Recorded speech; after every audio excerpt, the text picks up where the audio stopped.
ATS દ્વારા જે પકડવામાં આવેલ આતંકી હતા તેને લઈ અને સૌથી મોટો ખુલાસો ત્યારે થઈ રહ્યો છે। ફેઝાન શેખે સ્ટેટમેન્ટ આપનાર 7 લોકોની યાદી બનાવી હતી, જેમાં ઇસ્લામ પૈગંબર વિરુદ્ધ નિવેદન આપનારની યાદી બનાવવામાં આવી હતી। 7 લોકોને મારવા માટે વિવાદાસ્પદ પોસ્ટ પણ કરી હતી।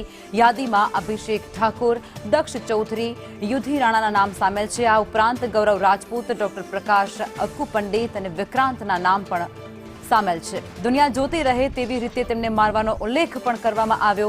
ઉર્દુ અને અરબી ભાષામાં 29 પાનાનું સાહિત્ય પણ તેની પાસેથી મળી આવ્યું છે। કોઈપણ ઘટનાને અંજામ આપવા માટે તે તૈયાર હોવાની કબૂલાત પણ કરી ચૂક્યો છે।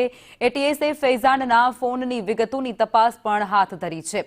સોશિયલ મીડિયામાં કોની સાથે તે સંપર્કમાં હતો, કોની સાથે વાતચીત કરતો હતો, તેને લઈને પણ અત્યારે તપાસ હાથ ધરવામાં આવી રહી છે।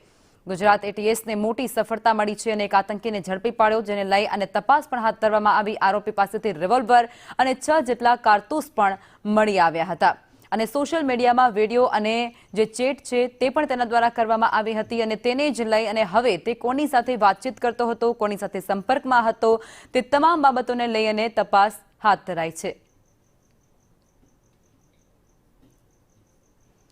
ગુજરાત એટીએસે જે આતંકીને ઝડપી પાડ્યો છે તેને લઈ અને આ વિગતો અત્યારે સામે આવી રહી છે। આતંકીનો પરિવાર એ પુત્રની કરતૂતોની એકદમ અજાણ હોવાનું સામે આવી રહ્યું છે અને આ ઉપરાંત સાથી કલાકારોને પણ ઉશ્કેરવાનો પ્રયાસ જે આ આરોપી છે આતંકવાદી તે સતત કરતો હતો અને દરજી કામ કરી માસિક હાજર રહેતો હતો અને ત્યારે કમાણી પણ કરતો હતો।